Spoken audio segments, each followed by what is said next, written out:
હાલો ફટાફટ જમી લો, પછી મહેમાન આવે છે. મહેમાન આવે છે. મહેમાનમાં કોણ આવે છે ખબર ભાઈબંધ મિત્રો? મારા પાટલા આવું આવે છે. અને હુકમ બોલાવ્યા છે પાટલા આવું ને ઉખડી બનાવવાની છે કરી.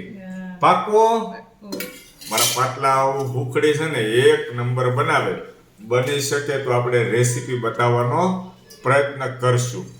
કારણ કે સુખડી એવી કોઈ મોટી મિષ્ટાન નથી કે ન બને. એકદમ ઇઝી છે.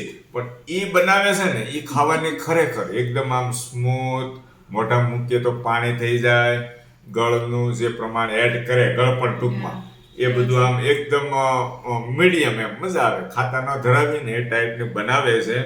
એટલે પાટલા આવું આવે છે એટલે એમ કહે છે જલ્દી ઝડપ રાખો. તમે ચાલુ કરો. ચાલો દોસ્તો, આજે જમવામાં તો ગુવારનું શાક છે, સરસ મજાની ભાખરી છે, અને સાથે આપણે ચટણી લઈએ.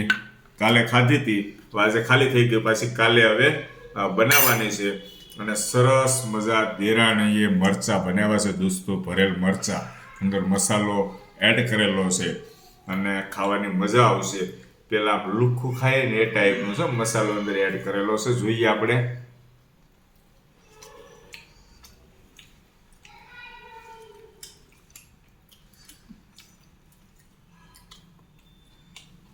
થાય છે.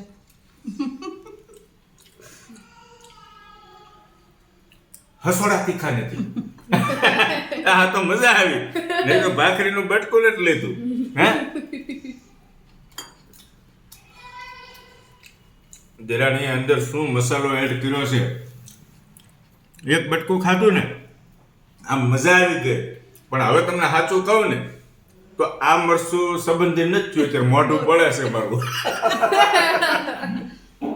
હા સારું, મજા આવી ગઈ દોસ્તો. ચાલો, જય શ્રી કૃષ્ણ.